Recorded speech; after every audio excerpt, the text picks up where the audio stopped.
अभिनंदन अधिरथ, अभिनंदन। देखो भाइयों, इसके पुत्र ने पराक्रम करके जीवन दान दे दिया इस हत्यारे को।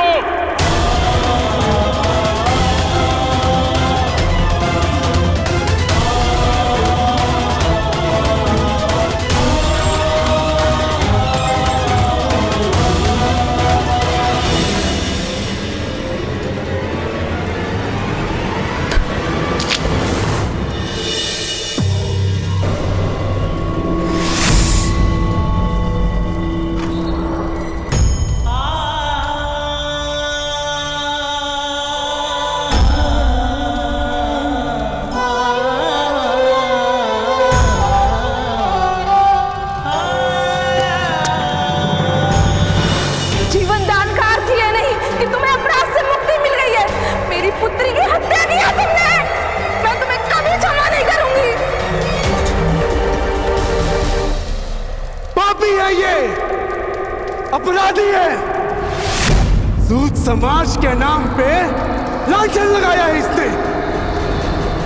मारो इसे।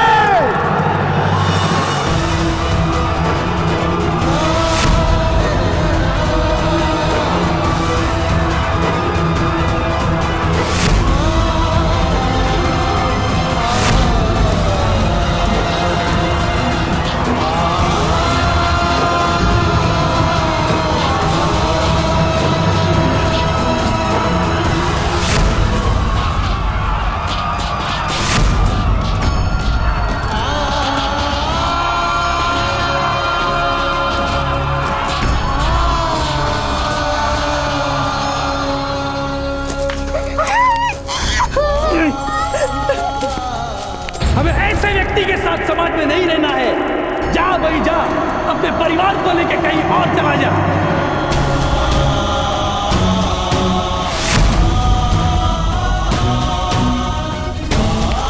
फल फलता है तो वृक्ष से स्वयं गिर जाता है। तुम भी इस कलंक को लेकर मृत्यु को प्राप्त हो जाओ। जाओ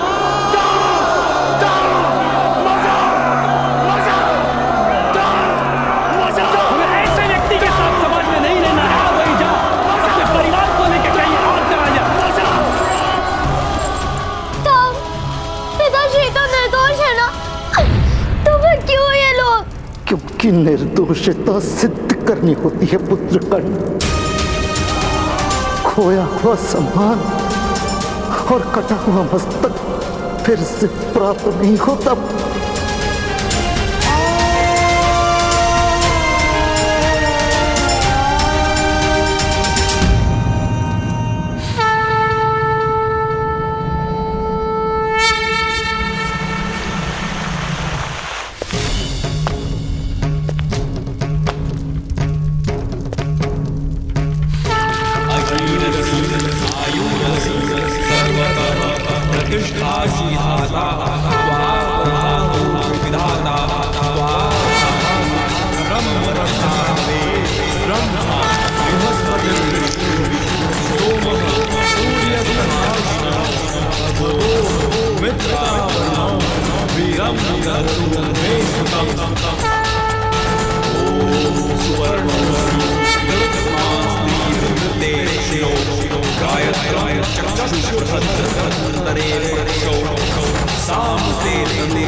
वत्स गांधारी, तुम्हारा कल्याण।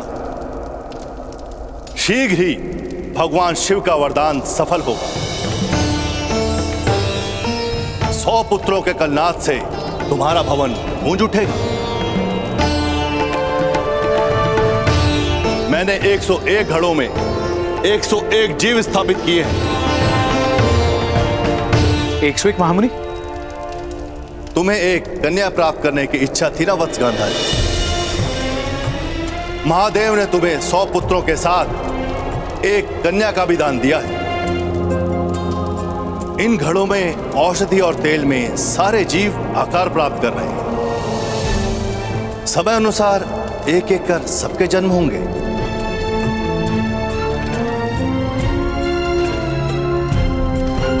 प्रणाम महामुनि। मेरी बहन के पुत्र शीघ्र ही जन्म लेंगे गांधार राज शकुनी। महामुनि, मेरा पुत्र मेरे पश्चात कुरुराष्ट्र का राजा तो बनेगा ना? पुत्र धृतराष्ट्र, तुम संतान प्राप्त करने का सुख भोगो। अपनी योजनाओं का भार अपनी संतान के सर रखकर उसके जीवन में क्यों महत्वाकांक्षाओं का विष घोल रहे हो? अभी तो वो जन्मा भी नहीं। समय से पूर्व समय की गति को जानना भी एक अभिशाप है। इसीलिए इस समय चिंताओं का त्याग करो वत्स। ये उत्सव का समय है।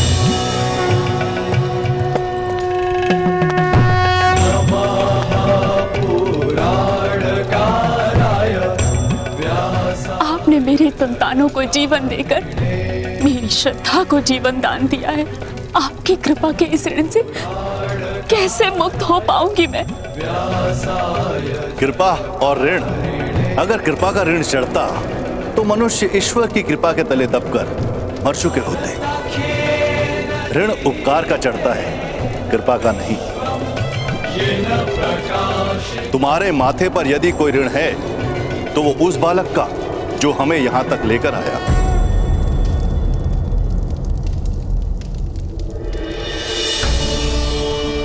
मैं उसके जीवन को सुख से भर दूंगी, धन संपत्ति से परिपूर्ण कर दूंगी महामुनि। कुछ जीवन सदा ही रिक्त रहते हैं। स्वाति नक्षत्र में वर्षा की बूंद पीने की आस में जी रही सीप जैसे सागर में रहकर भी प्यासी रहती है। उस बालक को जिसकी आवश्यकता हो वो देने का प्रयत्न करना वत्स।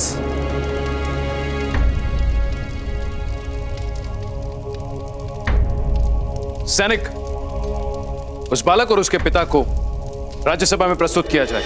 जी महाराज।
वत्स,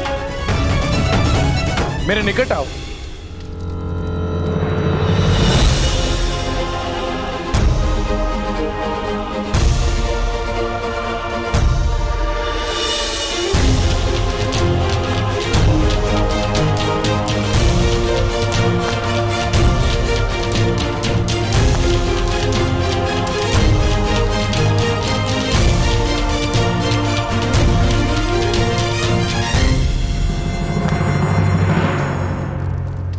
आज तुमने हस्तिनापुर के सम्राट पर उपकार किया है। बताओ, क्या पुरस्कार प्राप्त करने की इच्छा है?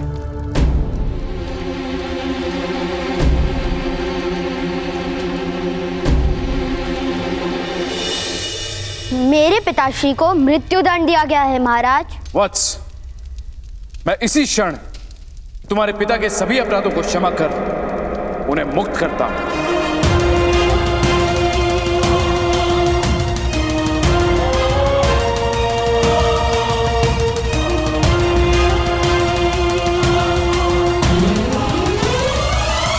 मैं पिताश्री की मुक्ति मांगने नहीं आया हूं महाराज।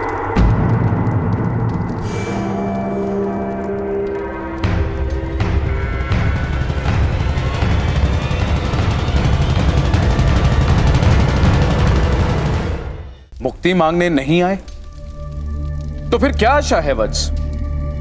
क्या मांगने की इच्छा है तुम्हारी? मेरे पिताश्री को मृत्यु दंड दीजिए महाराज।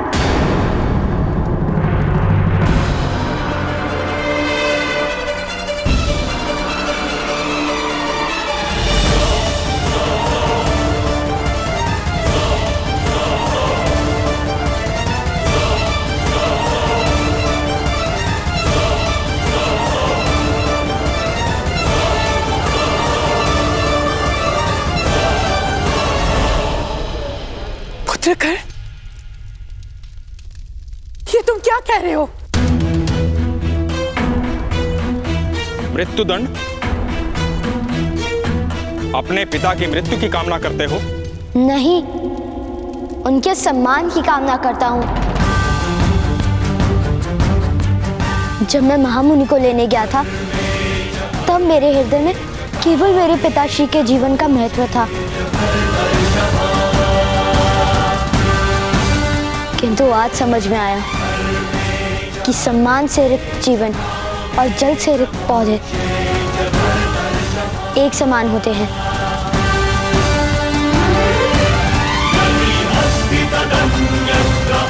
देर अदेर सूख ही जाते हैं। इस आरोप के कारण उनका सम्मान टूटा है। या तो सम्मान पूर्वक जीने का अधिकार दीजिए, अन्यथा मृत्यु दंड दीजिए।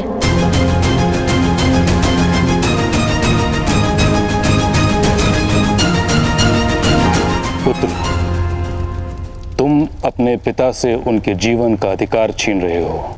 नहीं, मैं अपने पिता को सम्मान का अधिकार देने का प्रयत्न कर रहा हूं।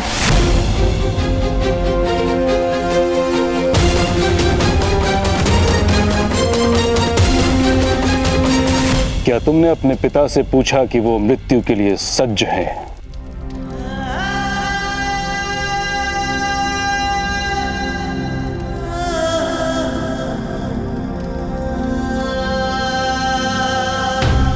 मेरा मन मेरे पिताश्री की छाया है महोदय।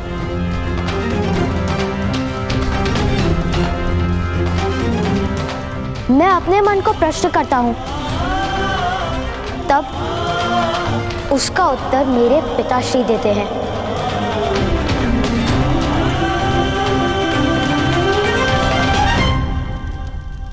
अद्भुत अद्भुत हो तुम पुत्र कर। सम्मान, अधिकार, इन दो शब्दों का अर्थ अधिकतर मनुष्य मृत्यु तक नहीं जान पाते।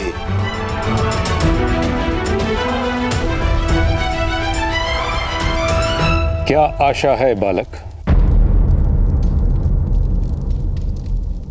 मेरे पिताश्री ने उस भुगत ग्राम के कुएं में विष नहीं डाला था।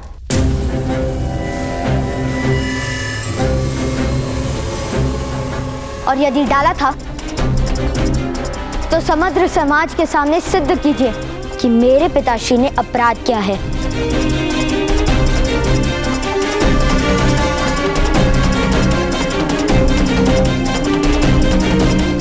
अन्यथा स्वीकार कीजिए कि मेरे पिता को सम्मान का अधिकार है। अपराध का निर्णय प्रमाणों पर आधारित होता है। तुम्हारे पास क्या प्रमाण है कि तुम्हारे पिता ने अपराध नहीं किया? जिसने वास्तव में अपराध किया है वही प्रमाण है कि मेरे पिता निर्दोष हैं।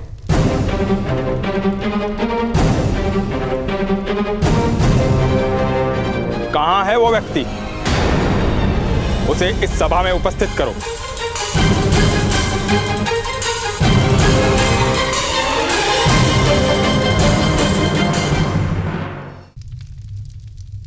मैं नहीं जानता वो कौन है।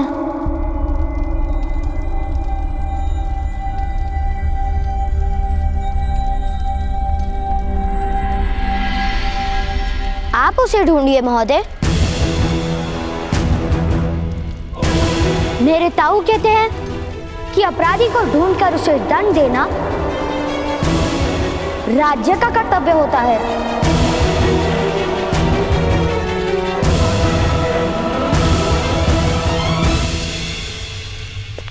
उद्दंड हो तुम बालक। महामहिम,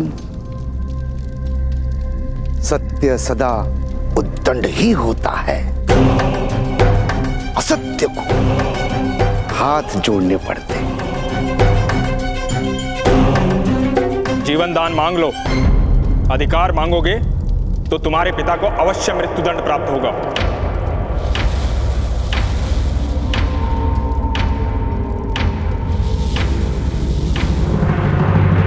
मेरे पिता ने शिक्षण दिया है कि हम सूत हैं, श्रम करके धन कमाते हैं, दान नहीं लेते।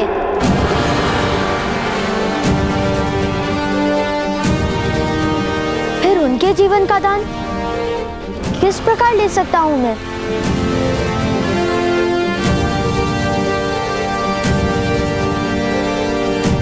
मैं उस अपराधी को राज्यसभा में अवश्य उपस्थित करूंगा।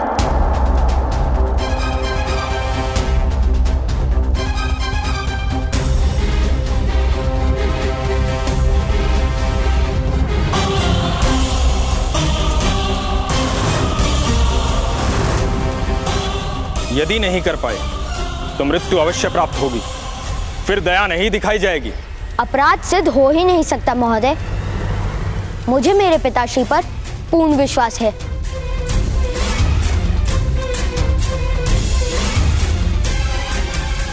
अन्यथा अपराध के विचार से ही उनकी मृत्यु हो जाती। कल प्रातः काल तुम अपराधी को प्रस्तुत करो, अन्यथा तुम्हारे पिता को दंड प्राप्त होगा।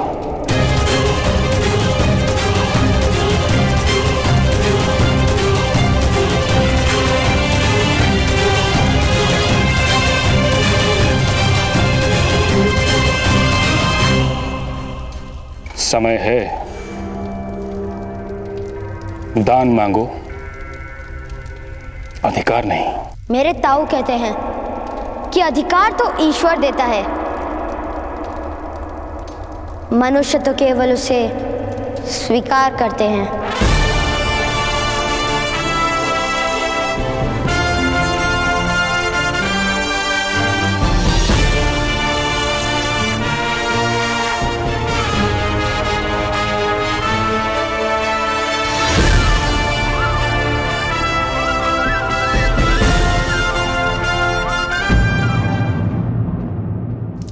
ये क्या क्या तूने कहा? क्या विचार करके ऐसा अनुचित वरदान मांगा?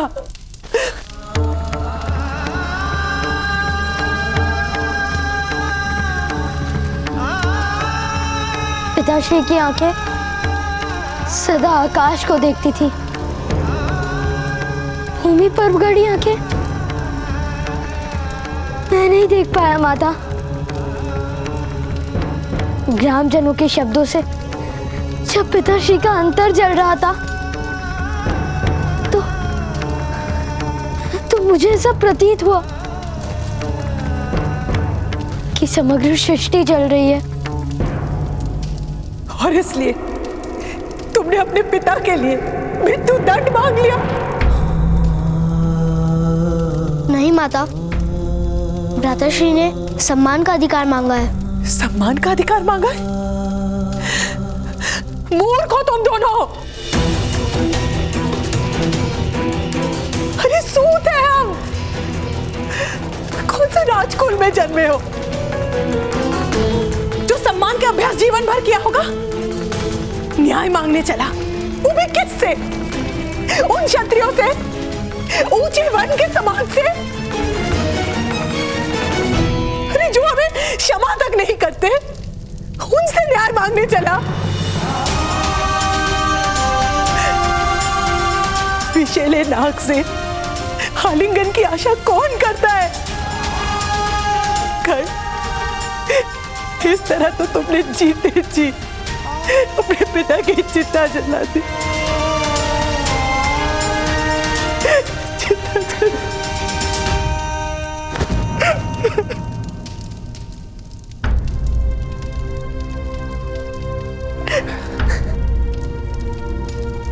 राधा,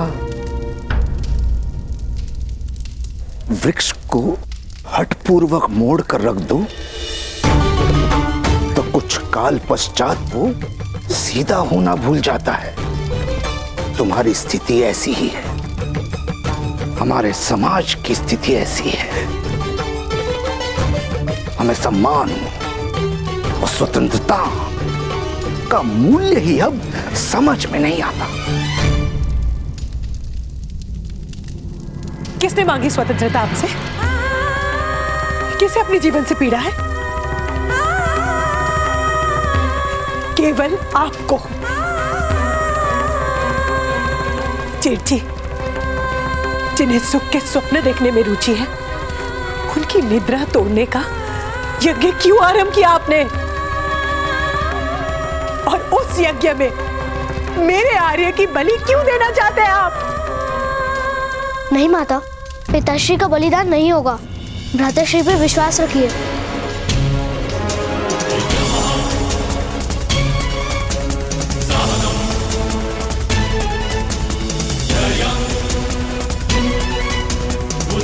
मैं वचन देता हूँ माता, मैं पिताश्री को मुक्त करवा कर रहूंगा और उन्हें मिथ्या सिद्ध करूंगा जिन्होंने हमें न्याय नहीं दिया।